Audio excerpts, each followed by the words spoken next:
Indonesia nombor 1, kita sekarang terkebawah. Di tahun 70-an kita berada teratas. Saat bendera China ramai diperbincangkan di Malaysia, Indonesia justru mengambil tindakan tegas dengan mengusir kapal China yang masuk ke wilayah perairannya.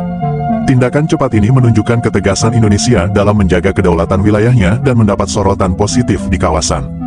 Hal ini membuat sebagian masyarakat Malaysia menyadari pentingnya kehadiran Indonesia sebagai kekuatan yang berperan dalam menjaga stabilitas di Asia Tenggara.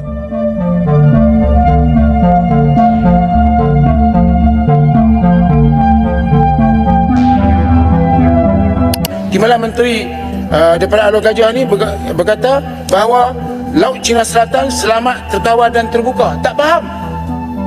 Selamatkah Laut Cina Selatan sekarang? Terkawal kata menteri tak? Apa maksud terbuka? Terbuka yang saya tahu nak laluan tanpa di anchor south. Tapi apakah benda ini berlaku? Kita lihat bahawa ni Indonesia telah menghalau kapal-kapal nelayan Cina yang cuba masuk ke Indonesia. Indonesia saya ucap tahniah sebab dulu menterinya lagi hebat, iaitu dia bom habis semua kapal-kapal yang masuk ke Indonesia dan orang tak boleh masuk. Tapi sekarang mula mereka masuk ke kawasan Natuna dan mereka telah bendera yang berlaku di Teluk Intan dan juga di Johor Bahru, ya. Bendera Cina telah dikibarkan dan orang yang kibarkan bendera itu menjerit-jerit. Saya tengok video daripada seorang Tionghoa menyebutkan ancaman kepada kedudukan ekonomi di Malaysia dan juga Singapura. Dia sendiri menyebut, apakah orang Malaysia yang kibar bendera Malaysia di negeri China akan boleh balik ke Malaysia? Siap-siap mungkin seumur hidup di sana. Apakah orang Malaysia boleh kibarkan bendera kita di negeri lain? Bayangkan orang kibar bendera di Malaysia. Kita mesti mempunyai semangat patriotisme yang tinggi. Stamped. Kita rakyat Malaysia, sayang kepada Malaysia. Siapa mengancam negara ini, kita harus tentang. Yang ini saya setuju dengan Rao. Orang luar mesti ikut undang-undang di negara kita. Ya, bagus. Stamping bagus. Sabar berbatas. Bagus. Indonesia sekali lagi mengusir kapal pengawal pantai China di Laut Natuna Utara, mencetuskan satu lagi ketegangan berhubung sempadan maritim. Jurucakap Badan Keamanan Laut Bakamla, Kapten Yohanis Antara, mengesahkan insiden itu berlaku kemarin. Beliau mendakwa ketika KN Pulau Dana 323 berkomunikasi dengan kapal China melalui radio, kapal CCG 5402 mendakwa ia sedang melakukan rondaan di perairan itu dan meminta kapal Indonesia supaya tidak mendekat demi keselamatan pelayaran.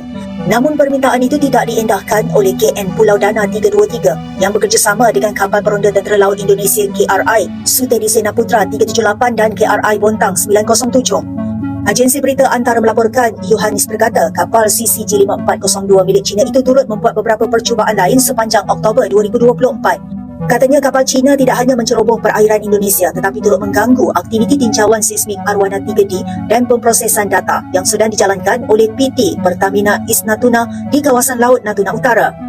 Tambahnya berdasarkan Konvensyen Undang-Undang Laut UN Clause 1982, pelantar benua Indonesia di Laut Natuna Utara diakui di peringkat antarabangsa yang memberi hak kepada Indonesia untuk mengeksploitasi dan meneroka sumber asli di kawasan itu tanpa sebarang gangguan dari negara lain.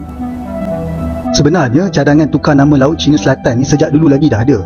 Dan saya puji Ahli Parlimen Tumpat YB Mumtaz yang bawa cadangan ini ke dalam Dewan Rakyat. Saya setuju untuk kita tukar sahaja nama Laut Cina Selatan kepada Laut Malaysia. Bukan jadi isu pun. Walaupun kita tukar nama Laut Cina Selatan kepada Laut Malaysia contohnya, belum tentu ianya diiktiraf oleh dunia. Bahkan negara Cina pun tak kisah.